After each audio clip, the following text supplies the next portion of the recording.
Just 5 মিনিটে ready হয়ে বেরিয়ে গিয়েছি। অনেকদিন তোমাদের সাথে ব্লগ শেয়ার করা হয়নি, আর এই অনুষ্ঠানটিতে গিয়েছিলাম অনেকদিন আগে, আর আজ অনেকদিন পর তোমাদের কাছে এটা পোস্ট করছি। আমার এই হাজিবাজি কথাটা অনেকেই হয়তো বুঝতে পারবে না, ঠিক আছে ছাড়ো, বাদ দাও, আমার হাজিবাজি কথা ভিডিওতে ফোকাস করা যাক। গিয়েছিলাম একটা ছোট্ট তিথি বোনের বার্থডে সেলিব্রেশনে। আমাদের আগেই পৌঁছে গিয়েছিল সুরজিৎ মামা, তাই মহা আনন্দে নাচতে নাচতে চলে এসেছে আমাদেরকে রিসিভ করার জন্য।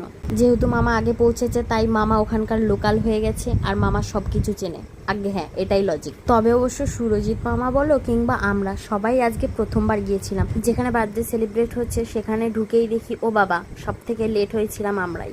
ফাইনালি মেইন যেখানে বার্থডে সেলিব্রেট করা হচ্ছিল সেখানে ঢুকতেই দেখি আমাদের বেশ কিছু চেনা মুখ। এই যে আমাদের কিউটি বার্থডে গার্ল, প্রথমে মামি ওকে গিফট দিল, দেন আমি আর বুনি একসাথে ওকে গিফটটা দিলাম। আর তার সাথে সাথে বেশ কিছু নতুন নতুন মানুষ, তার মধ্যেই কয়েকজন দিদি ভাই আমায় দেখে খুব খুশি হয়েছিল, আমাকে জড়িয়ে ধরেছিল। আমি তো খুব খুশি হয়েছি তাদের সাথে দেখা করে। একবারের জন্য তাদের সাথে আলাপ করার পর মনে হয়নি যে এটা আমাদের প্রথম দেখা। আমাদের দেরিতে পৌঁছানোর ফলে ফুচকা স্টলে গিয়ে দেখি ফুচকাই শেষ হয়ে গেছে, 4টে গোনা কয়েকটা পড়ে আছে, সে কটা আমাদের কপালেই ছিল, সে কটাই খেয়ে নিলাম, কি করবো আর।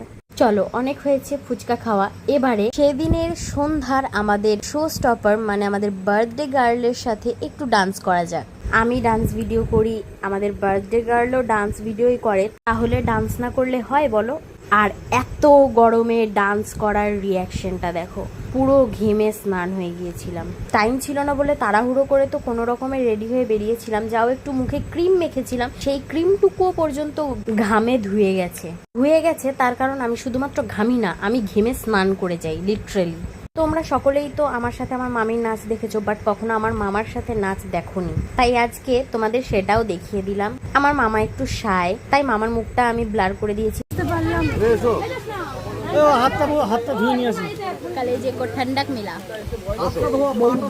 প্রায় অনেকখানি রাত হয়ে গিয়েছিল, তাই এরপরে আমরা অবশেষে সকলে খেতে বসে গিয়েছি। নিজের মুখটার একটু হালচাল দেখছিলাম ক্যামেরায়। দেখতে দেখতেই আমাদের খাবারও সার্ভ করা শুরু হয়ে গেল। প্রথমেই ছিল স্যালাড, সস, তার সাথে বেগুনি। রাতের খাবার শুরুটা হলো বেগুনি দিয়ে। চলো নেক্সট আইটেমে যাওয়া যাক। নেক্সট ছিল হচ্ছে রাধা বল্লভী, তার সাথে চানা পনির, যেটা হয়েছিল দুর্দান্ত, মানে আউটস্ট্যান্ডিং চানা পনিরটা হয়েছিল। এখানে আমরা সবেমাত্র খাওয়া দাওয়া শুরু করেছি, আর আমার বুনি আগেই খেয়ে দিয়ে ওই চেয়ারে বসে আমাদেরকে দেখছে, আর 50 বার করে বলছে খাও, তাড়াতাড়ি খাও, বাড়ি চলো। চলো, আমাদের নেক্সট পড়ে গেল ফ্রাইড রাইস, তার সাথে সাথে পটল আলুর তরকারি। দেন ফ্রাইড রাইসের সাথে খাওয়ার জন্য দিয়ে গেল একদম লাল লাল চিকেন কষা, যেটা ছিল পুরো চুমু। আমি হচ্ছে এক খাদ্যপ্রেমী মানুষ, তবে বেশ এমন কিছু খাবার আছে যেগুলো আমি খাই না, খেতে পছন্দ